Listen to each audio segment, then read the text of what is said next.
पूर्वी असं म्हणायचे की स्त्री आणि पुरुष एका रथाची दोन चाक आहेत. नंतर नंतर असं म्हणायला लागले की ते काय फक्त म्हणायच्या गोष्टी आहेत, स्त्री आणि पुरुष रथाची दोन चाकं वगैरे. पण असं काही नाहीये की स्त्री आणि पुरुष ही सायकलची दोन चाकं आहेत असं म्हणायचे. मी म्हटलं का बरं तुम्ही असं म्हणता? म्हणे बघा, पुढचं चाक हे पुरुषाच्या हातात असतं, त्याच्याकडे हँडल असतं, ब्रेक असतं, हँडल कुठं वळवायचं, कुठल्या दिशेनं जायचं, ब्रेक कुठे दाबायचं, हे सगळं पुरुष मंडळी ठरवतात. आणि मागच्या जे चाक आहे त्याच्यावरती एक कॅरेज असतं. संसाराचा सगळा बोजा एकदा त्या कॅरेजवरती टाकून दिला की पुरुष आपले संसाराचा गाडा ओढायला मोकळे. पण आता परिस्थिती बदलली आहे. पुढचं चाक आता मुलींच्या हातात आलंय आणि मागचं चाक आता आपल्याकडे गेलंय. मला आपल्या सगळ्या मुलांना आवर्जून एक गोष्ट सांगायची आहे की आपण सुद्धा, आवाज थोडा घुमतोय, कमी कर, आपण सुद्धा करिअर, शिक्षण या सगळ्या, थोडा कमी कर, या सगळ्यांच्या दृष्टीनं थोडंसं गांभीर्यानं कसं या सगळ्या गोष्टीकडे पाहता येईल याचा विचार करायला हवा. इथं मोठ्या संख्येनं आज मुली उपस्थित आहेत, काही माझे तरुण मित्र उपस्थित आहेत. माझं तुम्हा सगळ्यांना दोन गोष्टी फक्त मी पोरांनो तुम्हाला मार्गदर्शन वगैरे करायला आलेलं नाहीये. सांबरे साहेबांनी मला सांगितलं की आपण इथल्या सगळ्या तरुण मुलांशी गप्पा मारू, त्यांच्याशी बोलू. खरं तर तुमच्या आणि माझ्या पिढीत एका पिढीचा गॅप आहे. आता पूर्वी असं असायचं की वडील, वडिलांनंतर मुलगा. आता तसं नाही राहिलेलं. आता 5-10 वर्षातच जनरेशन बदलतीये. माझ्यापेक्षा तुम्ही स्मार्ट आहात, माझ्या पुढच्या पिढीचं तुम्ही नेतृत्व करत आहात. माझ्यापेक्षा दोन गोष्टी तुम्हाला चांगल्या कळायला लागल्यात, लवकर कळायला लागल्यात. नवीन तंत्रज्ञान तुमच्या हातात आहे. पण हे सगळं नवीन नवीन स्वीकारत असताना जुन्या काही गोष्टी तुम्हाला सोबत घेऊन जाता यायला हव्यात. मग जुन्या कोणत्या गोष्टी सोबत घ्यायच्या त्याची थोडीशी सांगड घालता यायला हवी. आणि म्हणून माझ्या अगोदरची पिढी आणि माझ्या पुढची पिढी यांच्यामध्ये थोडीशी सांगड घालून भविष्याचा वेध घेता येईल का, या विषयावरती खरं तर मी तुमच्याशी गप्पा मारणार आहे. काल मी पंढरपूरला गेलो होतो कार्तिकी निमित्त. तिथं गव्हर्नमेंट रेस्ट हाऊसला अनेक मान्यवर आम्ही सगळेजण एकत्र जेवण करत होतो. कृषी मंत्री होते, काही आमदार होते आणि त्यात एक तुमचे मुंबईला आमदार आहेत पण त्यांचं गाव आता मराठवाडा आहे, ते डॉक्टर बालाजी किनीकर पण तिथे जेवायला होते. अचानक उपमुख्यमंत्रींच्या गाड्यांचा सायरन ताफा ऐकायला आला आणि जेवण आटपत आलेली होती. ज्यांचं जेवण झालं त्यांनी पटापट हात धुतले आणि ते सगळेजण DCM साहेब आले म्हणून सगळेजण तिकडे जायला निघाले. हे जे आमदार आहे ते डॉक्टर बालाजी किनीकर यांचे ताटातले शेवटचे 2 घास उरलेले होते आणि कुणीतरी त्यांना म्हटलं, हो आमदार साहेब चला, DCM साहेब आलेत. त्यांनी 1च मिनिट हे 2 घास संपवतो. त्यांनी ते 2 घास संपवले जेवतानाचे. ताटात हात धुतला, ओझरत ताटाच्या पाया पडले आणि उठताना मला म्हटले, शिंदे साहेब या 2 घासासाठी मी मराठवाड्यातून मुंबईत 500 किलोमीटर आलो होतो.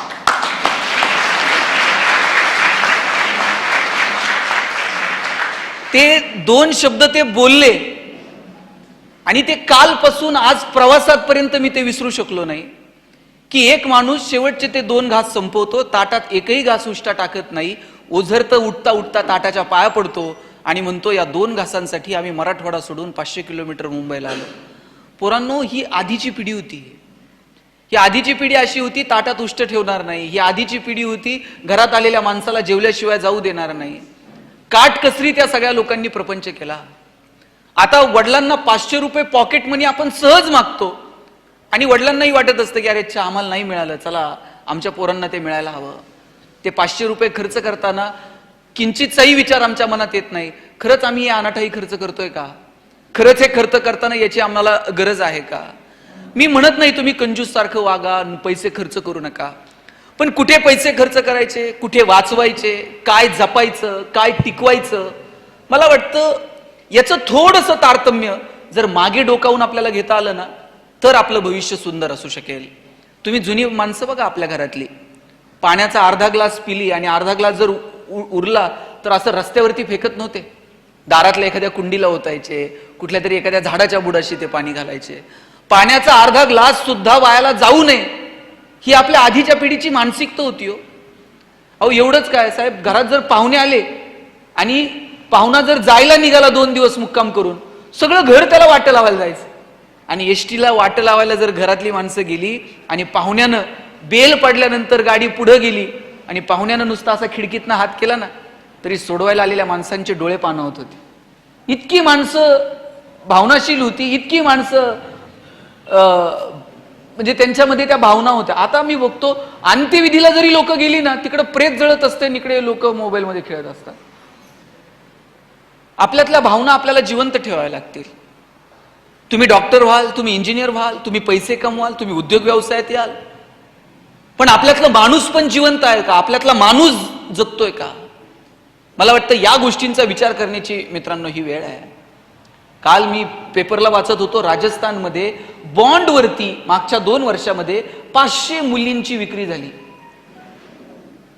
भारताला स्वातंत्र्य मिळाल्यानंतर 75 वर्षांनी एखाद्या राज्यामध्ये 400-500 मुली अशा बॉन्ड करून विकल्या जाऊ शकतात. आम्ही माणूस म्हणून आहोत का?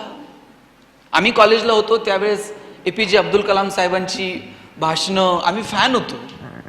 काय कलाम साहेबांचे विचार! कलाम साहेब म्हणायचे 2020 पर्यंत आपल्याला महासत्ता व्हायचंय. आणि भारावून गेली होती सगळी तरुण पोरं. एखादा राष्ट्रपती आपल्या एखाद्या वाक्यातून, एखाद्या भाषणातून सगळ्या तरुण पोरांना काय दिशा देऊ शकतो, मला हेवा वाटायचा. अरे कलाम साहेबांनी नुसतं सांगितलं 2020 पर्यंत आपल्याला महासत्ता व्हायचंय. आम्ही कॉलेजला होतो, महासत्ता कशाबरोबर खायची आम्हाला माहितही नव्हतं, काय असतं महासत्ता होणं म्हणजे. पण तरी सुद्धा वाटायचं की आपल्या देशाच्या राष्ट्रपतीनं आपल्याला स्वप्न दाखवलंय की या देशाला महासत्ता करायचं. आणि मग जसं जसं मोठं होत गेलो, महासत्ता होण्यासाठी काय काय, मग कुठं ऐकलं की आपल्याकडे शस्त्रास्त्रांचा साठा एवढा असला पाहिजे, आपल्याकडे अन्नधान्य असं असलं पाहिजे, आपल्याकडे परकीय गंगाजळी अशी असली पाहिजे, आपल्याकडे निसर्ग पर्यावरण या संदर्भानं अशी संशोधनं झाली पाहिजेत, ही पावलं आपण उचलली पाहिजेत. हे सगळं आम्ही वाचत होतो. त्या दृष्टीनं भारत प्रयत्नही करतोय. आजही भारतानं अनेक क्षेत्रांमध्ये जगाला लाजवेल अशी प्रगती केलेली आहे. पण दुसऱ्या बाजूने मला आपल्याला सांगायचंय की ही सगळी प्रगती आपण करत असताना आपल्यातलं माणूस पण जर हरवून गेलं, आपल्याला निसर्ग कळाला नाही, आपल्याला समाज कळाला नाही, आपल्याला पर्यावरण, स्वच्छता, आरोग्य जर कळालं नाही, तर आम्ही ह्या प्रगतीला कुठे घेऊन जाणार आहोत? कुठल्या प्रकारचा विकास आम्हाला अपेक्षित आहे? आज जिजाऊ शिक्षण संस्थेच्या माध्यमातून का तुम्हाला विचार करायला आम्ही प्रवृत्त करतोय की बाबांनो, भविष्याकडे आम्ही जरा असे सताड उघडे ठेवून, डोळे उघडे ठेवून आम्ही आमच्या भविष्याकडे थोडंसं पाहिलं पाहिजे. काय आम्ही बघतोय आमचं भविष्य? हे बघा, भविष्य म्हणजे कुठं जाऊन हात दाखवून ते भविष्य त्याला किती कळतं मला माहित नाही, पण आपण पुढच्या 10 वर्षानंतर स्वतःला कुठं पाहतो? आपण पुढच्या 20 वर्षानंतर माझ्या गावाला, माझ्या जिल्ह्याला, माझ्या तालुक्याला, माझ्या देशाला आम्ही कुठं पाहतोय? तुम्ही एलॉन मस्क नाव ऐकलंय? ट्विटर विकत घेतलं. काल परवापासून तर एकदम मीडिया पे वो छा गए. ट्विटर मधून एवढ्यांची नोकरी जाणार, एवढ्यांना हे होणार, कंटिन्यू मीडियावरती एलॉन मस्क आहे. पण मी एलॉन मस्कचं एक भाषण ऐकत होतो. त्याच्या भाषणातले किती मुद्दे काय पुढे होतील, खरे ठरतील मला माहित नाही, पण एलॉन मस्कचं भाषण ऐकल्यानंतर मला ते शेअर करावं असं वाटलं तुमच्यासोबत. तो त्याच्या भाषणामध्ये असं सांगत होता, 2050 पर्यंत आम्ही आमच्या देशामधून विमानाचे प्रवास बंद करू आणि आम्ही रॉकेटनं प्रवास करू. रॉकेट लॉन्च करता येतं. एलॉन मस्क सांगत होता आम्ही ते लँड करू आणि इथून जर अमेरिकेत जायचं असेल तर 5 मिनिटात तुम्ही अमेरिकेला जाल, आम्ही रॉकेटचे प्रवास सुरू करू. तो सांगत होता 2050 पर्यंत आम्ही असे रस्ते तयार करू, त्या रस्त्यांवरून गाड्या धावतील आणि त्या गाडीची बॅटरी आपोआप चार्ज होईल. तिला कुठं पेट्रोल पंपावर घेऊन जायचं नाही, कुठं डिझेल टाकायचं नाही, कुठं प्लग लावायचं नाही. तो त्याच्या भाषणामध्ये सांगत होता आम्ही अशी घरं तयार करत आहोत, त्या घरांच्या भिंती सोलर पॅनलच्या असतील, ते घर स्वतःची एनर्जी स्वतः करेल, त्या घराला एनर्जीसाठी कुणावरती अवलंबून राहावं लागणार नाही. चला ते आणि याच्यावरती संशोधन अंतिम टप्प्यात आहेत. चला ते काय होईल ते भविष्यात कळेलच. पण तुम्ही एक विचार करा, त्या देशातले तरुण किमान हा विचार तर करतायत की 2050 पर्यंत आम्ही आमच्या देशाला इथे घेऊन जाऊ. आम्ही काय विचार करतोय? आमच्या डोक्यात अजूनही चाललंय आकडा कसा टाकायचा, आम्ही का बदलणार नाही? का आम्ही वेगवेगळा विचार करू शकत नाही? तुमचं शिक्षण हे केवळ तुमच्या उदरनिर्वाहाचं साधन नाहीये. रस्त्यावरची जनावरं सुद्धा उपाशी मरत नाहीत पोरांनो. आपण तर माणसं आहोत. शिक्षण म्हणजे फक्त पोट भरण्याची विद्या इथपर्यंत नाहीये. शिक्षणातून आमचं जगणं समृद्ध होणार आहे का? आमचं जीवन सुंदर होणार आहे का? आमचं शिक्षण हे समाजाभिमुख आहे का? आमच्या शिक्षणाचा समाजाला काही उपयोग आहे का? मला वाटतं हे प्रश्न आपण कधीतरी स्वतःला विचारायला नको. तुम्ही डॉक्टर व्हाल हो, पण तुम्हाला समाजाची नाडी कळते का? तुम्ही इंजिनियर व्हाल, पण तुम्ही समाज अभियंते होऊ शकाल का? साहेब, कितीतरी सिव्हिल इंजिनियर आहेत, त्यांना कळतं ठाण्यात किती रुपयानं प्लॉट घ्यायचा, किती FSI, किती TDR, किती रुपयानं फ्लॅट विकायचा, किती पैसे मिळवायचे. पण पालिकेच्या रस्त्याचं काम सुरू असताना एखाद्या तरी सिव्हिल इंजिनियरला असं वाटतं का की अरे मला थोडंसं यातलं ज्ञान आहे, 2 मिनिट मी रस्त्यावर थांबेल, पालिकेच्या इंजिनियरला विचारेल जरा तुझं इस्टिमेट बघू, मी पण इंजिनियर आहे, मला पण कळतं. नाही, ते पालिका बघल, रस्ता त्यांचा आहे, टेंडर त्यांनी काढलंय, ठेकेदार त्याचं ते बघतंय की. इंजिनियर म्हणून मला का वाटत नाही की रस्त्याच्या कामावरती 2 मिनिट मी उभं राहावं? डॉक्टर झाल्यानंतर मला कळतं माझं हॉस्पिटल मी कसं टाकेल. पण का एखाद्या डॉक्टरला वाटत नाही मी प्राथमिक आरोग्य केंद्राला भेट द्यावी, तिथल्या डॉक्टरशी 2 शब्द बोलावं, बाबा काय चाललंय, तुझी कोणती गोळ्या औषध आहेत, जगातलं संशोधन कुठं चाललंय, तू मी कुठं आहोत? का आम्हाला आमचा देश आमचा वाटत नाही? का आम्हाला आमचा समाज आमचा वाटत नाही? चॉकलेट खाल्लेला कागद डस्टबिन मध्ये घरात टाकायचा हे आम्हाला कळतं, पण गाडीच्या काचा खाली करून सरळ प्लॅस्टिकच्या पिशव्या रस्त्यांवरती फेकून देताना रस्ता आम्हाला आमचा का वाटत नाही? आम्ही कोणत्या शिक्षणाच्या गप्पा मारतोय? तुम्हाला असं वाटतं का की शाळेत जे शिकवलं जातं ते पाठ करणं आणि मार्क मिळवणं फक्त यालाच शिक्षण म्हणतात? गुणपत्रिकेला आलेली गुणांची सूज म्हणजे तुमची गुणवत्ता नाही बाळांनो. याचा अर्थ मार्क मिळू नका असं नाही, मार्क मिळवा, पण तुम्ही समजून घेताय का? अरे तुमच्या खांद्यावरती मशाली ठेवून ही सगळी माणसं विचार करतायत की अरे काय सांबरे साहेबांना काय घेणं देणं आहे हो, मला तिकडून पुण्यावरनं बोलवलंय, इथं सगळे मान्यवर बोलवले, चला तुम्ही आमच्या पोरांसोबत बोला, गप्पा मारा. आजचा कार्यक्रम नसता केला तर काय फरक पडला असता का? आणि केला तर काय त्यांना कोण बक्षीस आणून देणार आहे का? वा वा सांबरे साहेब तुम्ही फार चांगलं केलं. पण या माणसांना का वाटतं? त्यांना वाटतं कुणीतरी बोलावं, आमच्या पुढच्या पिढीसोबत आम्ही संवाद साधावा, आणि आम्ही फार हुशार आहोत आणि तुम्हाला ज्ञान सांगायला आलो असं नाहीये. पण आमच्या 2 गोष्टी समजून घ्या की मला सांगायचंय की तुम्ही जे शिकताय ना ते फक्त आणि फक्त मार्कांसाठी शिकू नका. आणि याच्यात साहेब पोरांची चूक नाहीये, पालक यांच्या मागे लागलेत. 95च पडले पाहिजेत, 99च पडले पाहिजेत. ते गुणवंत विद्यार्थ्यांचे सत्कार असतात, बरोबर. मी अनेक सत्कारांना जातो. मी आता ते हल्ली सत्कार करताना त्या मुलाला माझी सवय होती, मी त्याला विचारायचो किती मार्क आहेत. आता ते विचारायचं पण सोडून दिले. त्याला विचारलं का ते सांगतोय 98, 99. त्याचे मार्क आणि आपले मार्क बघितले तर असं वाटतं ह्याचा सत्कार करायचा का नाही आपण. त्याच्या मार्कांच्या समोर आमचे मार्क म्हणजे पार दारिद्र्य रेषेच्या खाली. आणि पहिल्या 3 रांगा 90 पेक्षा जास्त मार्क मिळवणाऱ्या मुलांच्या, पाठीमागच्या 3 रांगा 80 ते 90, आणि त्याच्या पाठीमागं किमान 50 रांगा 60-70 वाल्यांच्या होत्या. आता ज्यांना 90 पेक्षा जास्त आहेत ते खुश होते, आपण 90च्या पुढे आहोत. 80 ते 90 मधले प्रचंड टेन्शन मध्ये होते, आणि 60-70 वाले 90 वाल्यांपेक्षाही खुश होते. ते म्हणले हे 80-90 वाले जेवढे आहेत आपलं होईन तसं होईन, म्हणले आधी यांचे सत्कार होते. आता जे 80 ते 90 वाले होते त्यातले 2 पालक समोर बसलेले होते, एकदम सुतक पडल्यासारखं तोंड करून. त्यातल्या मी दोघांना वरती बोलवलं, म्हटलं तुम्ही एवढं टेन्शन का घेतलंय? ते म्हणले काय हो, पोरांना पार मथुरा पाण्यात घातली. म्हणले काय केलं? म्हणले महिनाभर आधी सांगत होतो जरा पहाटे उठ, जरा जास्त अभ्यास कर, आता 90च्या रांगेत बसलं असतं की नाही. म्हटलं किती पडले? काय म्हणले सांगायसारखा सुद्धा आकडा नाही हो. म्हणलं काय तर असेल?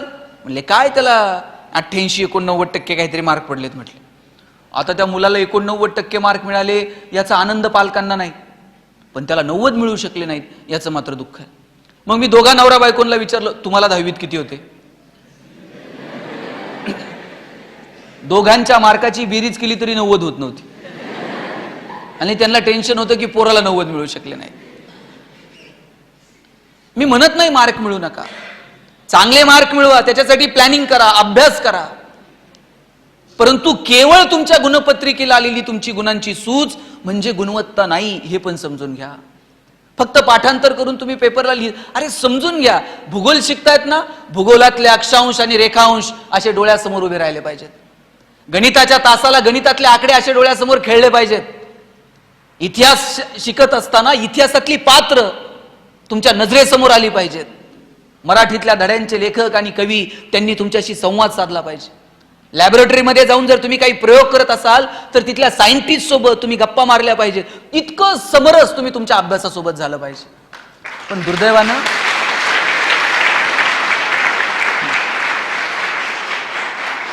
पोरं बिचारी सकाळी डोळे चोळत चोळत उठतात.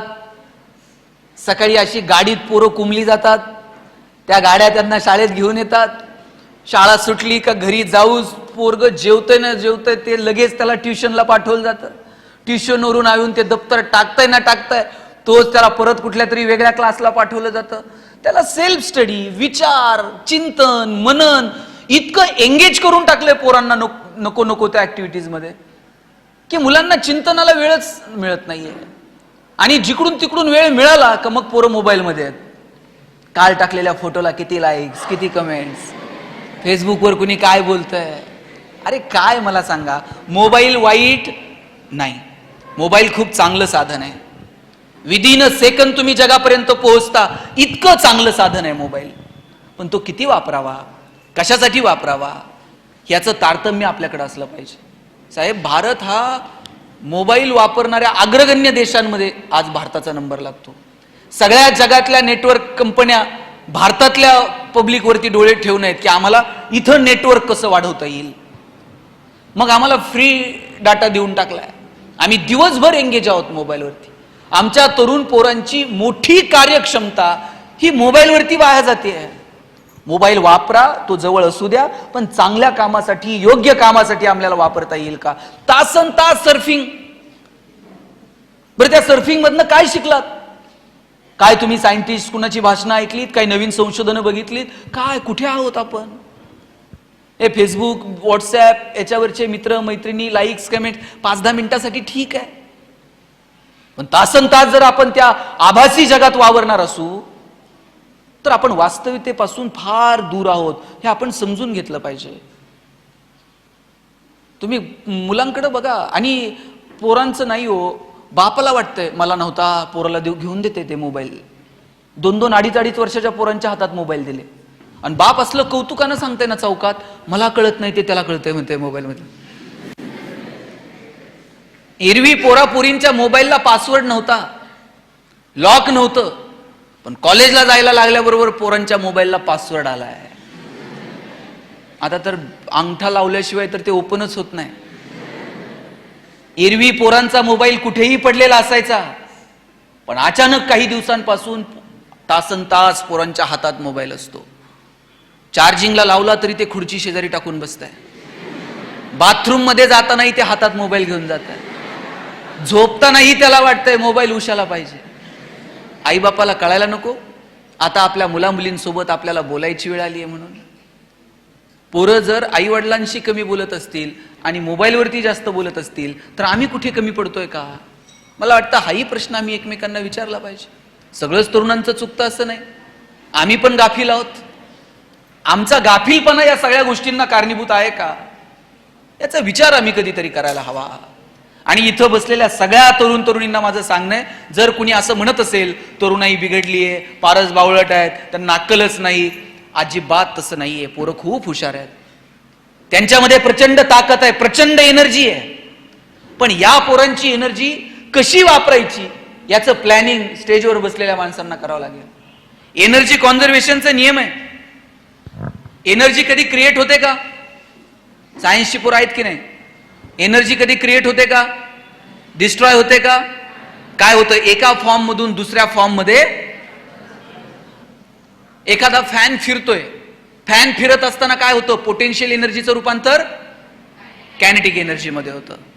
एनर्जी नव्यानं क्रिएट होत नाही, पोटेन्शियल एनर्जीचं रूपांतर कायनेटिक एनर्जी मध्ये. या पोरांमध्ये तुम्हाला एनर्जी निर्माण करायची नाहीये किंवा त्यांच्यामध्ये असणारी एनर्जी तुम्ही काहीही करून डिस्ट्रॉय करू शकत नाही. शिक्षकांना काय करायचंय, त्या एनर्जीला कुठे डायव्हर्ट करायचं, कुठे ट्रान्सफर करायचं हे ठरवावं लागेल. एखादं पोरग खुर्च्यांवरती उड्या मारतंय, त्याचं उड्या मारणं तुम्हाला बंद करायचं, मग तुम्ही काय कराल? त्याचे हातपाय बांधून तुम्हाला त्याचं उड्या मारणं बंद करता येईल का? त्याला काय सांगावं लागेल, राजा बेंचवर नाही, खुर्च्यांवर नाही, उड्याच मारायच्यात ना, हा स्टेजवर येऊन उड्या मार, आपण गाणं लावू, जरा तालासुरावर उड्या मार, लोक म्हणतील तू नाचतोय. एखादं जोर जोरात ओरडतंय, तुम्हाला त्याचं ओरडणं बंद करायचंय, तुम्ही काय कराल? तोंडात बोळा घालून त्याचं ओरडणं बंद करता येईल का? त्याला सांगावं लागेल, ओरडायचंय ना, थांब जरा सुरात ओरड, कदाचित लोक म्हणतील तू गातोय. एखादं शिव्या देतंय, तुम्ही काय करणार आहात? त्याला मारून त्याच्या शिव्या नाही बंद करता यायच्या, त्याला सांगावं लागेल, राजा शिव्याच द्यायच्यात ना, इथं नाही, अशा नाही, आपण ठरवू ना कुठं, कधी आणि कशा द्यायच्या. भारतात अजून अशी ठिकाणं आहेत जिथे द्याव्या लागतील, पण थोडंसं सभ्यतेनं तुम्हाला प्लॅनिंग करावं लागेल. येणाऱ्या पिढीला कुठे डायव्हर्ट करायचंय, कुठे घेऊन जायचंय, हे जर आमच्या पिढीला जमलं तर या पोरांकडनं आम्ही काहीतरी भविष्याची स्वप्न पाहू.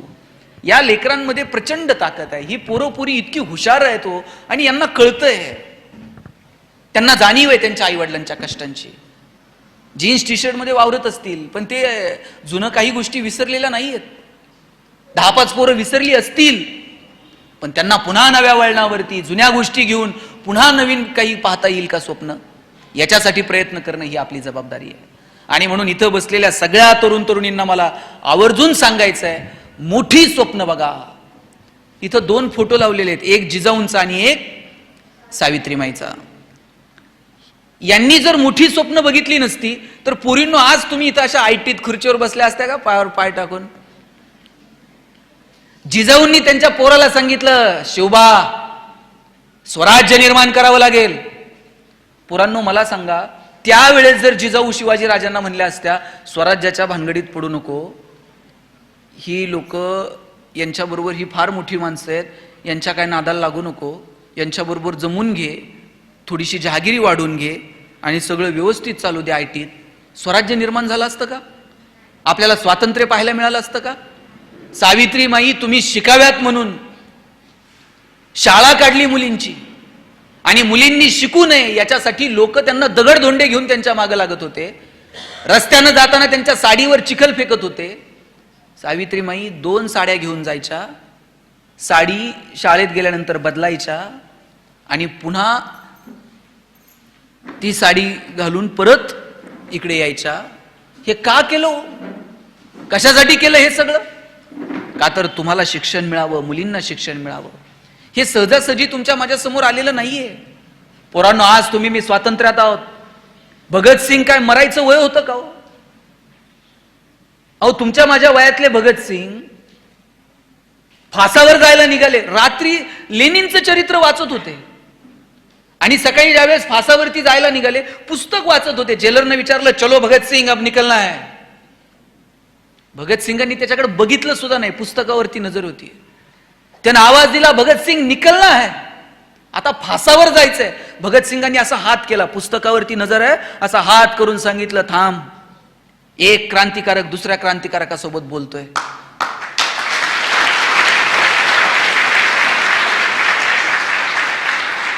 पुस्तक वाचून संपवलं, खाली ठेवलं आणि हसत हसत भगतसिंग फासावरती जायला निघाले. काय म्हणायचं? कोणती परीक्षा द्यायची होती भगतसिंगांना? कोणत्या पेपरला एक्झामला चालले होते? आता मरायचंय. पण काय काय डिवोशन आहे, काय ह्या माणसांची वैचारिकता आहे, काय या लोकांची मानसिकता आहे. आम्ही कधीतरी पोरांनो हे समजून घेतलं पाहिजे. आणि म्हणून तुमच्या हातात मोबाईल आहे ना, तुम्ही ते युट्यूबला सर्च करावं, भगतसिंग, राजगुरू, सुखदेव, काय काय पाहायचं ते ठरवा. जिजाऊंनी कमी दुःख सहन केलं का? प्रचंड दुःख सहन केलं, पण आपल्या मुलाला स्वप्न दाखवलं की राज्य निर्माण व्हायला हवं. शहाजी राजांनी आपल्या मुलाला सांगितलं स्वराज्य निर्माण व्हायला हवं. आणि म्हणून खरं तर आज तुम्ही मी स्वातंत्र्यात आहोत, आज तुम्ही मी एवढं छान आयुष्य जगू शकतो. आणि मग आज जर आपण स्वातंत्र्यात जन्माला आलो आहोत तर त्या स्वातंत्र्याचा आनंद घेऊयात. तो आनंद घेत असताना त्याच्यातली सात्विकता कुठे मागे राहणार नाही ना, मला वाटतं याची काळजी आपण सगळ्यांनी घेतली पाहिजे. पोरींनो, मला सांगा, तुमचे आई वडील किती करतात हो तुमच्यासाठी? सकाळी निघालात, आई टिफिन करून देते आईला, आणि आल्यानंतर घरी आल्याबरोबर आई विचारते, जेवली का, डबा कुठे आहे, संपवला का नाही. बापाचे किती अपेक्षा आहेत पोरांना तुमच्याकडनं. आता तुम्ही 18-20 वर्षांचे झालात, बापाच्या खांद्याला तुमचा खांदा लागायला लागला, बापाची चप्पल तुमच्या पायात यायला लागली. आता बापाला तुम्हाला ओरडावंसं वाटत नाही. आता बाप तुमच्यावरती हात उघडत नाही. बापाला कळतं आपली चप्पल आता पोराला यायला लागली, पोरगा मोठा झालाय. पण बापाची काय अपेक्षा माहिती आहे? बापाची अपेक्षा आहे की पोरानं काहीतरी चांगलं करावं. आता माझं संसारातलं ओझं थोडंसं हलकं करावं. माझ्या बरोबरीनं 2 पावलं आता माझ्या पोराला चालता यायला पाहिजे. नवे माझ्या पुढं 2 पावलं माझ्या पोरानं आता चाललं पाहिजे. एवढी अपेक्षा तुमच्या वडिलांची तुमच्याकडनं आहे. आणि तुमच्या आई वडील जर तुमच्याकडनं ही अपेक्षा ठेवत असतील की आमच्या पोरापोरींनी मोठं काहीतरी करावं, ही अपेक्षा चुकीची का बाळांनो? काय स्वप्न आहेत तुमच्या आई वडिलांचे तुमच्याकडनं? अरे पोरीवर तर बापाचं एवढं प्रेम असतंय, बाप स्वतःला सायकल घेत नाही, पण पोरीला गाडी घेऊन देते 2 व्हीलर कॉलेजला जायला. पास काढून देतो बसचा, बाई बस न जात जा, एवढ्या लांब पायी जाऊ नको. बाप स्वतः फाटलेली चप्पल घालेल पण तुम्हाला शूज घेऊन देईल कॉलेजला जायला. 1-1 रुपया बाजूला टाकतो तुमच्या फी साठी, तुमच्या शिक्षणासाठी. अरे जन्माला आली ना पोरगी, त्या दिवसापासून बाप तिच्या लग्नाचा विचार करत असतो. तिच्या लग्नासाठी थोडे पैसे काढून ठेवतो. त्याची ऐपत नसते खूप खर्च करायची, पण लग्न जमलं ना मित्रांना सांगतो, कल्याण झालं हो पुरीचं, चांगलं स्थळ मिळालं. पुरीच्या लग्नात तर बाप असा तुरा काढून मिरवत असतो, फेटा बिटा घालून. कन्यादान झालं ना, मग त्या जावायच्या हातात हात देतो आणि सांगतो, तळ हाताच्या फोडाप्रमाणे जपली, सांभाळून घ्या. दिवसभर त्याच्या डोळ्यात अश्रूचा एक थेंब येत नाही. पण पुरीची गाडी एकदा निघून गेली ना, मग खांबाच्या पलीकडे जाऊन एकटाच रडतो तो बाप असतो. किती प्रेम करावं तुमच्यावरती बापाने. आणि उद्या जर तुम्ही कलेक्टर झालात, लाल दिव्याच्या गाडीत बसून आलो, आम्ही सगळेजण तुमच्या स्वागताला बाहेर उभे राहू. आम्ही सांगू, ताई तुम्ही इथे शिकायला होतात, ह्या शाळेत होतात, कॉलेजला होतात, आणि हा प्रसंग पाहिला, तुमची आई तुमचे वडील जर तुमच्या समोर असतील, काय तुमच्या आईच्या चेहऱ्यावर आनंद असेल. उद्या तुम्ही मोठे इंडस्ट्रियलिस्ट झालात, व्यावसायिक झालात, काय तुमच्या बापाला रुबाब वाटेल. आणि हे सगळं स्वप्न पूर्ण करायला तुम्हाला काय करायचंय मला सांगा? इकडचा डोंगर उचलून तिकडे ठेवायचा? फक्त आयुष्यातली पुढची जी 5-10 वर्ष आहेत ती प्रामाणिकपणे कष्ट करायचे. मी परवा सांबरे साहेबांच्या घरी गेलो होतो. घराच्या शेजारी एक लायब्ररी आहे. मी वरती त्या लायब्ररीमध्ये गेलो. तिथं मुलं अभ्यास करत होती. सकाळी 9ची वेळ होती. मी विचारलं, किती वाजता आलात तुम्ही? म्हणे 7 वाजता आलो. किती वेळ अभ्यास करता? म्हणे करतो संध्याकाळी 6-7 वाजेपर्यंत आम्ही ते थांबतो, मधली जेवणाची वगैरे सुट्टीत थोडंसं जाऊन येतो. मग मी परेशजींना विचारलं, ह्या लायब्ररीचं काय आहे, रिझल्ट काय आहेत? ते मला सांगत होते की आमचा एक मुलगा आता IPS झाला. तमिळनाडूला, मला वाटतं माने नावाचा मुलगा, स्वप्नील माने, तमिळनाडूला त्याला आता पोस्टिंग मिळाले. मी म्हणतो, सांबरे साहेबांनी एखादी लायब्ररी सुरू करणं आणि त्यातून एक मुलगा IPS होणं, याच्यापेक्षा काय अपेक्षित असतं आणखी?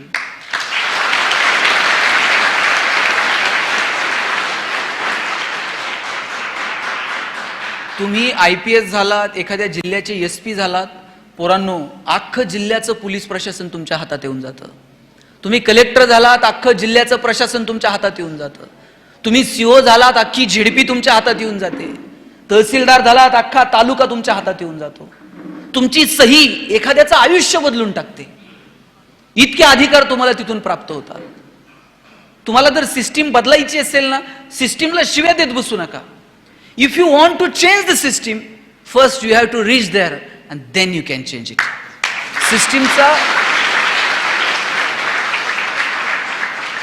तुम्ही सिस्टीमचा भाग बना आणि त्याच्यासाठी मनापासून अभ्यास करा. आणि मला हेवा वाटतो, मी सांबरे साहेब तुम्हाला मनापासून धन्यवाद देतो की ह्या एका माणसाला असं वाटलं की अरे बरं, त्यांचा उद्योग व्यवसाय सगळंच व्यवस्थित चाललंय की नाही, पण त्यांना असं वाटलं की अरे आपण या इथल्या पोरापोरींसाठी काहीतरी केलं पाहिजे. आपण पण सर्वसामान्य कुटुंबातून आलो, आपल्यालाही कुणीतरी दिशा दाखवली असेल, त्या दिशेतून आपल्याला हा मार्ग सापडला असेल. इथून एखादा जरी पोराला असं वाटलं की नाही मी हे करेल माझ्या आयुष्यात, तरी सुद्धा मला वाटतं हे खूप मोठं या कार्यक्रमाचं यश असेल. आणि म्हणून माझी तळमळीनं तुम्हाला सगळ्यांना सांगायची एक विनंती आहे आज, की तुम्ही आज घरी गेलात ना, तुमच्या डायरीत आजचा दिवस लिहून ठेवा. आतापर्यंत कुणी ठरवलं असेल, कुणी ठरवलं नसेल मला काय व्हायचंय, पण आज स्वतःला विचारा की आम्हाला नेमकं काय करायचं आयुष्यामध्ये. 7वीत असताना वाटतं PSI व्हावं, 9वी 10वीत गेल्यावर वाटतं कलेक्टर व्हावं, 11वी 12वीत गेल्यावर वाटतं आणखी वेगळं काहीतरी करावं, कॉलेजला आल्यानंतर वाटतं वेगळंच करावं. चला, बदलू शकतं काळ आणि वेळेनुसार, पण किमान तुमच्या मनात एकदा तरी तो विचार चमकून जाऊ देत की यस, मला हे करायचंय म्हणून. त्या विचाराची सुरुवात आजच्या दिवसापासून करा. स्वतःची एक डायरी घ्या, त्या डायरीमध्ये स्वतःची स्वप्न लिहायला सुरुवात करा. त्या डायरीमध्ये स्वतःला सांगा की मला नेमकं काय करायचंय. जोपर्यंत तुम्ही स्वतःला सांगत नाही मला काय करायचंय, कसं तुम्ही तिथपर्यंत पोहोचणार आहात. तुम्ही स्वतःला सांगा की तुम्हाला नेमकं काय करायचं. आणि लक्षात ठेवा, तुमच्या सगळ्यांमध्ये काहीतरी वेगळा गुण आहे. सगळेजण सारखे आहात का? कुणाला गणित सोपं जातं, कुणाला इंग्रजी बरं वाटतं, कुणाला भूगोल आवडतो, कुणाला मराठीतल्या कविता आवडतात, कुणाला हे काहीच आवडत नाही, मैदानावर खेळायला आवडतंय. प्रत्येकात काहीतरी वेगळं आहे. आपल्यामध्ये काय वेगळेपण आहे ते तुम्हाला ओळखता आलं पाहिजे. एक सॉर्ट अनालिसिस नावाचा कन्सेप्ट आहे. S for strength, W for weakness, O for opportunity and T for threats. तुमच्यातल्या स्ट्रेंथ, विकनेस तुम्हाला ओळखता आल्या पाहिजेत. मला एक सांगा, सचिन तेंडुलकर सारखा षटकार ऐश्वर्या रायला मारता येईल का? ऐश्वर्या राय सारखा ठुमका लता दिदींना देता आला असता का? लता दिदींसारखं गाणं अशोक सराफला म्हणता येईल का? अशोक सराफ सारखा अभिनय तुम्हाला मला करता येईल का? प्रत्येकात काहीतरी वेगळं आहे. तुम्ही जर मला म्हटले भाषण करा, मी 2 तास बोलेल. पण तुम्ही जर मला म्हटलं एवढ्या लांबून आलाय नगरवरून, जाता जाता आमच्याकडे एखादी कुस्ती करून जा, आपल्याच्यानं जमणार नाही. जगात प्रत्येकात काहीतरी वेगळं आहे. फक्त ते वेगळेपण तुम्हाला ओळखता आलं पाहिजे. ज्या दिवशी तुम्हाला तुमच्यातलं वेगळेपण ओळखता येईल त्या दिवशी जगणं सुंदर होऊन जाईल. मी कॉलेजला गेलो, मी MBA ला ॲडमिशन घेतलं DY पाटीलला. आणि माझ्या सरांनी मला विचारलं, गणेश तुला MBA कशात करायचं? मी म्हटलं मला ह्युमन रिसोर्स मॅनेजमेंटमध्ये MBA करायचं. वर्गात सगळ्यांना विचारायचे. आमच्या वर्गात एक बोबडं बोलणारं पोरग होतं. त्याला विचारलं तुला MBA कशात करायचंय रे? तो म्हटला सर मला मार्केटिंगमध्ये MBA करायचंय. म्हटलं त्याला र बोलता यायचं नाही. सर म्हटले तुला नीट र बोलता आहे ना, तू मार्केटिंगमध्ये काय MBA करणार? तुझं बॅकग्राऊंड कॉमर्स आहे, तू फायनान्समध्ये MBA कर. पोरग वर्गात उठून उभं राहिला, म्हणला सर कलनाल तर मार्केटिंगमध्ये MBA कलनाल नाही तर शिकणार नाही. म्हटलं सर म्हटले तुला काय करायचं ते कर, आपण परीक्षा घेऊ, कुणामध्ये मार्केटिंगचं टॅलेंट आहे ते शोधू, त्यानं मार्केटिंगमध्ये MBA करावं. म्हटलं काय परीक्षा आहे? ते म्हटले आम्हाला सगळ्यांना 100 रामायणाच्या प्रती दिल्या आणि सांगितलं या रामायणाच्या प्रती बाजारात जाऊन विकून यायच्या. ज्याच्या सगळ्यात जास्त प्रती विकल्या जातील आपण समजूयात याच्यामध्ये मार्केटिंगचं टॅलेंट आहे, त्यानं मार्केटिंगमध्ये MBA करावं. आम्हाला वाटलं आम्ही बोलणारी पोर आहोत. 100 रामायणाच्या प्रती तर परेशजींना म्हणलं चला एवढी घेऊन टाका तुमच्या संस्थेला. 100 प्रती विकायला काय लागतंय म्हटलं. आशा विकून येऊ बाजारात जाऊन. 8 दिवस बाजारात फिरलो. 9व्या दिवशी वर्गात आलो. सरांनी विचारलं गणेश 100 पैकी किती प्रती गेल्या? म्हणलं 4. राहुल 8, संतोष 10. मार्क मिळवणारी पोरं पण 20 पेक्षा जास्त प्रती कुणाच्याच गेल्या नाही. बोबडं बोलणारं पोरग मागच्या वाकावर बसायचं. त्याला विचारलं तुझ्या किती गेल्या रे? म्हणला सल 100च्या 100 प्रती विकून आलो. म्हटला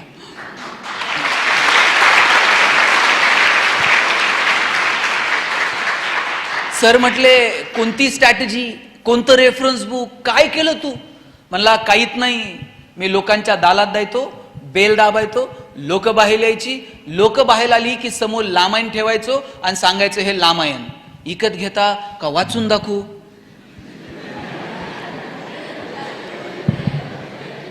लोक म्हणायची वाचून नको दाखवू, तुझं रामायण विकत घेतो. बोबडं बोलणं विकनेस आहे का स्ट्रेंथ आहे?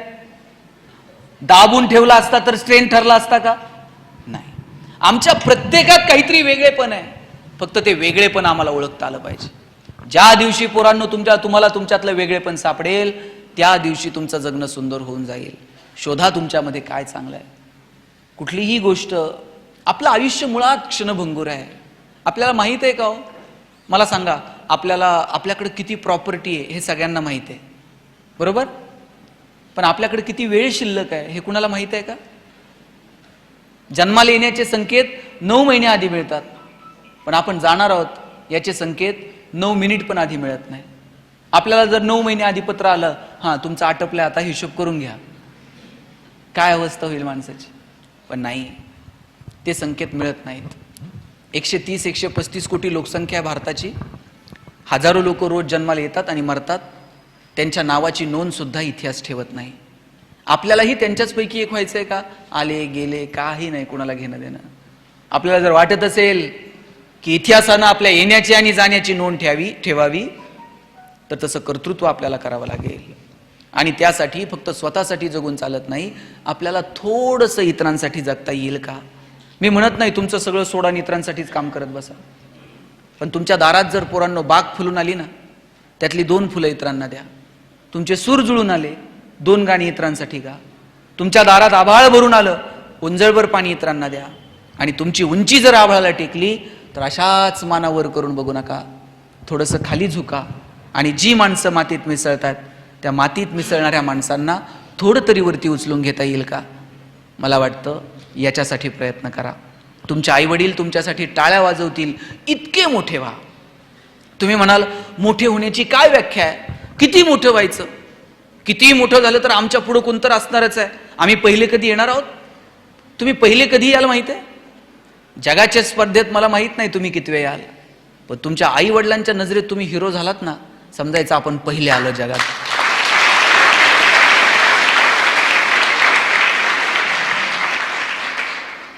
विठ्ठल लहाने नाव ऐकलंय? प्लॅस्टिक सर्जन आहेत, लातूरचे आहेत. रोज 4 प्लॅस्टिक सर्जरी मोफत करतात. एका कार्यक्रमात डॉक्टरांची भेट झाली. म्हटलं डॉक्टर, रोज 4 सर्जरी मोफत का करता? डॉक्टर म्हटले, लहान होतो, माझी आई मला म्हटली शेजारच्या मावशीची साडी घेऊन ये. मी शेजारच्या मावशीची साडी आणली ना आईला दिली. आईला विचारलं, आई शेजारच्या मावशीची साडी का मागितली? आई म्हटली, लग्नाला घालून जावी अशी एकही साडी माझ्याकडे नव्हती, म्हणून शेजारच्या मावशीची मागितली. टचकन डोळ्यात पाणी आलं की आपल्या आईकडे एक साडी नसावी की जी लग्नाला घालून जाता येईल. आणि ठरवलं इतका अभ्यास करायचा, इतकं मोठं व्हायचं ना, आईला रोज नवीन साडी देता आली पाहिजे. डॉक्टर झालो, पैसे मिळायला लागले, कितीतरी साड्या मी आईला आता देऊ शकतो, इतके पैसे मिळायला लागले. एक दिवशी एक मुलगी बघितली, तिचे ओठ फाटलेले होते, तिच्यासोबत तिचे वडील भाऊ होता. तिचं लग्न जमत नव्हतं असं कळलं. त्या दिवशी तिच्या भावाला आणि वडिलांना म्हटलं, हिला उद्या हॉस्पिटलला घेऊन या, आपण हिची सर्जरी करू. वडील म्हटले, डॉक्टर साहेब ही प्लॅस्टिक सर्जरी वगैरे नटनट्यांची कामं, आमच्याकडे कुठून एवढे पैसे? त्यांना पैसे नाही लागणार, मोफत सर्जरी करूया. दुसऱ्या दिवशी भाऊ वडील मुलीला घेऊन आले, सर्जरी झाली, पोरगी गोड दिसायला लागली. 6 महिन्यांनी पोरीचं लग्न जमलं. बाप आणि भाऊ पेढे घेऊन आले. एका हातात पेढा होता आणि दुसऱ्या हातात आयुष्याची सगळी प्रॉपर्टी होती. ही सगळी प्रॉपर्टी त्या पेढ्याच्या समोर खुजी वाटायला लागली आणि ठरवलं रोज 4 तरी पेढे कमवायचे. डॉक्टर सांगत होते, माझे वडील 90-92 वर्षांचे आहेत, पण तरुण पोराला लाजवेल असं हवेत तरतर चालत असतात. एक दिवशी वडिलांना विचारलं, बाबा एवढ्या हवेत का चालता? वडील म्हटले, मी प्लॅस्टिक सर्जन विठ्ठल लहाने आणि पद्मश्री डॉक्टर तात्याराव लहानेचा बाप आहे, हवेत नाही चालणार तर काय चालणार?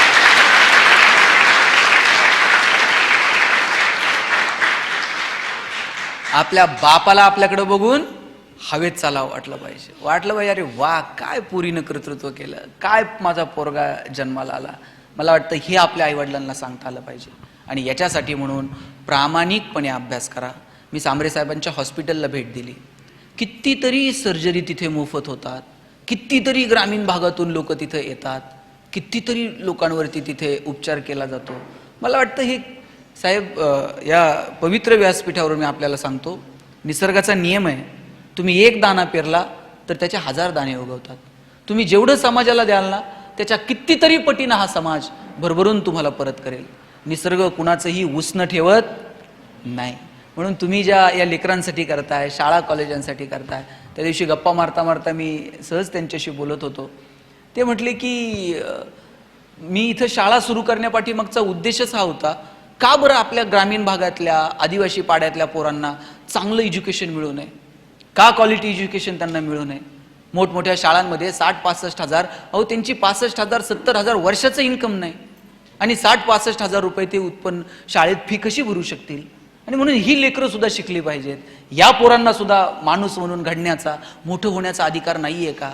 ग्रामीण भागातली पोरं, ग्रामीण भागातली माणसं फार हळवी आहेत. पोरांनो, तुम्ही लक्षात ठेवा, कितीही मोठे झालात ना, मी तुम्हाला एक किस्सा सांगून थांबतो, जास्त वेळ तुमचा घेत नाही. तुम्हाला काहीतरी समाजासाठी करता आलं पाहिजे. तुम्ही IAS झालात ना, 10 पोरांना सांगा कसा अभ्यास करायचा, त्यातलं एक पोरग जरी झालं तरी तुम्ही समाजासाठी काहीतरी करू शकलात. प्रत्येक वेळेस समाजाला द्यायला पैसेच लागतात असं नाही. कधी ज्ञान द्या, कधी मदत द्या, कधी मार्ग दाखवा, कधी कुणासाठी तरी कष्ट करा, पण काहीतरी समाजाला आपण देणं लागतो, ही भावना कायम आपल्या मनात असली पाहिजे. मी माझ्या वडिलांना विचारलं होतं, म्हटलं आप्पा जगणं कशानं सुंदर होतं? असले काय टॅबलेट बिबलेट काय आहे का? त्याने अशी एकही टॅबलेट मेडिकलमध्ये नाही की जिनं जगणं सुंदर होईल, किंवा कुठल्याही दुकानात तुझं जगणं सुंदर करण्याचे कॉस्मेटिक प्रोडक्ट्स तुला मिळणार नाहीत.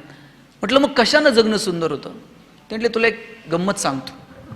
मला म्हटले तू एक यादी कर, ज्या लोकांनी तुला आतापर्यंत तुझ्या आयुष्यात मदत केली. मी यादी करायला घेतली. शाळेत असताना या मित्राच्या गाडीवर बसून सायकलवर बसून शाळेत जायचो. कॉलेजला आल्यानंतर या मित्राच्या वडिलांनी मला फीला मदत केली.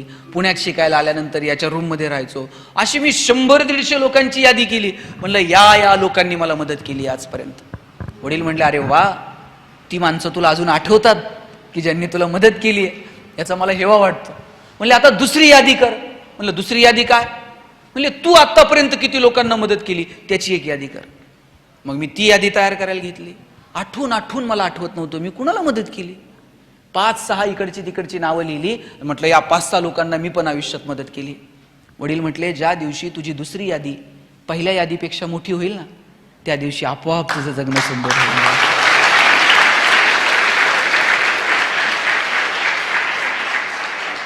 आज तुम्हाला मदत करायला ही माणसं आहेत की नाही? तुम्हाला जिथं गरज लागेल तिथे तुमच्या पाठीशी माणसं उभी आहेत. उद्या तुमची दुसरी यादी वाढली पाहिजे तुम्ही मोठे झाल्यानंतर. याच्यासाठी मनापासून प्रयत्न करा, त्यासाठी मनापासून शिका. छोट्या छोट्या गोष्टींचा आनंद घ्या, मोठी स्वप्न बघा, भन्नाड जगायचं, टेन्शनमध्ये राहायचं नाही. आलेला क्षण परत मिळतो का? गेलेला क्षण परत मिळणार आहे का? जे क्षण आहेत ते आनंदानं जगायचे. आणि तुम्ही तर शाळा कॉलेजातले दिवस तर याच्यासारखे दिवस परत नाही. बेंच आहेत की नाही आता शाळेत तुम्हाला? कॉलेजमध्ये किती जण बसताय एका बेंचवर? 2-3. आम्ही 3-3 जण एका बेंचवर बसायचो आणि मग कर्कटकनं रेषा मारून जागा वाटून घ्यायचो. तुम्ही करता की नाही? तुझा हात इकडं का आला, तुझं दप्तर तिकडं काय गेलं. शेवटच्या दिवशी मला माझ्या बाईंनी उभं केलं आणि म्हटल्या राजा बेंच इथंच राहणार आहे, तुला फक्त वर्ग सोडून जायचं. वाक्य छोटं होतं पण आयुष्यभर मनावर कोरलं गेलं. बेंच इथंच राहतो, आपल्याला सगळं सोडून जावं लागतं. माईक चांगला आहे, मला घरी घेऊन जाता येईल का? नाही म्हणते ते, घरी घेऊन नाही. आत्ता मी बोलतोय, उद्या या माईकवर दुसरं कुणीतरी बोलेल, परवा तिसरं कुणीतरी बोलेल.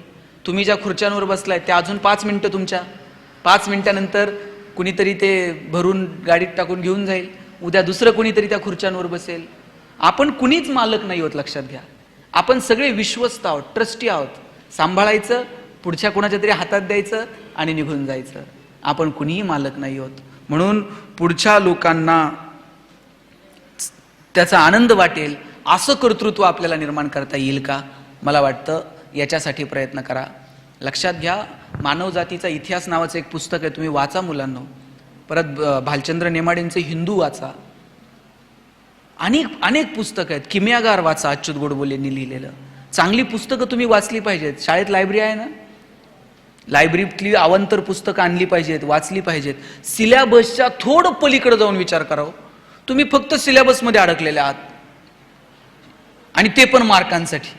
शिवाजी महाराज 4 मार्काला, संभाजीराजे 5 मार्काला, तुकाराम महाराजांचा अभंग अवघड आहे, ऑप्शनला टाकू पोरं म्हणले. परवा तर 10वीतला एक वर्ग मला विचारत होता, सर यावर्षी मराठीच्या पेपरला ज्ञानदेव पडणार आहेत का तुकाराम पडणार आहेत? म्हटलं हे पडतील कसे ज्यांनी महाराष्ट्र उभा केला. सगळंच कसं मार्कांसाठी असेल? थोडंसं मार्कांच्या पलीकडे जाऊन आपल्याला शिकता येईल का याचा विचार करा. आयुष्यातल्या छोट्या छोट्या गोष्टींचा आनंद घ्या. आणि शिक्षक आहेत का इथे? शिक्षक कुणी आहेत का? 2-4 जणच आहेत. जे कुणी शिक्षक इथं उपस्थित आहेत त्यांना शेवटचे 2 मिनिट सांगतो. ताई, आता घरी दूधवाला येतो का नाही दूध द्यायला? आता तुम्ही पिशवीतला आणत असाल, पण पूर्वी दूधवाला यायचा दूध द्यायला, येतो ना? हां, मग दूधवाला ज्यावेळेस ते माप टाकतो त्यावेळेस तुमचं लक्ष कशाकडे असतंय? त्याच्या मापाकडं. त्यातलं त्यात तुमचं लक्ष पहिल्या मापाकडे नसतं, त्याच्यानंतर ते वरतून एक खुशीनं एक धार होतं बघा, आपलं लक्ष त्या धारेकडे असतंय. पहिलं माप तर त्याच्या बापाला ओतावं लागणार आहे पैशाच्या बदल्यात, पण नंतर ते वरतून एक फुकटची धार टाकतं, आपलं लक्ष त्याच्याकडे असतं. माझं सगळ्या शिक्षकांना सांगणं आहे, सिलेबस तुम्हाला कंप्लीट करावा लागणार आहे की नाही? परीक्षा घ्याव्या लागणार आहेत की नाही? शासनाच्या संस्थेच्या परिपत्रकानुसार काम करावं लागणार आहे की नाही? करावं लागणार आहे. पण या सगळ्याच्या पलीकडे जाऊन या लेकरांसाठी काही वेगळी धार आपण ओततो का? सिलेबसच्या पलीकडे जाऊन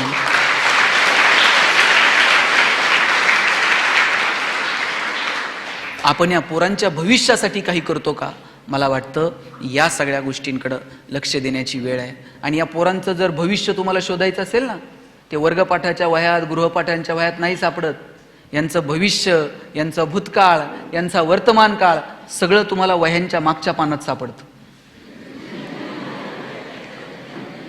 मागच्या पानावर काय असतं तर मी सांगायला नको. रांगोळ्यांची डिझाईन असते, मेहंदीची डिझाईन असते, आकडेमोड असते. पोरांनी तर असली नावं खुडून खुडून परत दुसरी तिसरी परत ती खुडून काय काय सांगायचं असतंय. पोरं खूप सात्विक आहेत, फक्त त्यांच्या भविष्याला आयाम निर्माण करून देण्याची जबाबदारी आपल्याला सगळ्यांना स्वीकारावी लागेल. त्यांचं भविष्य गोड व्हावं, समृद्ध व्हावं अशी अपेक्षा या कार्यक्रमाच्या निमित्तानं व्यक्त करतो. सांबरे साहेब, मला इथं आपण बोलवलं, या सगळ्या मुलांशी संवाद साधायची संधी उपलब्ध करून दिली, त्याबद्दल मी आपले मनापासून आभार मानतो. आणि पोरांनो, 1 मिनिट इकडे लक्ष द्या. Information and knowledge, these both concept are different from each other. तुम्ही माहितीला ज्ञान समजायची गल्लत करू नका. माहिती संकलनाच्या नादात ज्ञानापासून दूर जाऊ नका. माहितीचं ज्ञानात रूपांतर कसं करायचं हे ठरवा. तुमच्याकडं काहीतरी कॉमन सेन्स असला पाहिजे, त्याचा विचार करा. मी एक जणाला ती गोष्ट सांगितली ससा आणि कासवाची, आणि म्हटलं बघ ते ससा झोपला आणि कासव जिंकलं. म्हटलं हो मामा, ही किती दिवस झाले मी ही गोष्ट ऐकतोय. म्हटलं मग एवढे दिवस ही गोष्ट ऐकतोय, याच्यातून तू काय शिकला? म्हणला मी एकच शिकलो, रेस हारली तरी चालेल पण दुपारची झोप चांगली व्हायला पाहिजे. म्हणला कॉमन सेन्स नाही. म्हणून अवांतर वाचा, चांगल्या लोकांना भेटा, चांगल्या माणसांशी गप्पा मारा आणि त्यातून भविष्याचा वेध घ्या, एवढा विचार व्यक्त करतो आणि थांबतो. जय हिंद, जय महाराष्ट्र.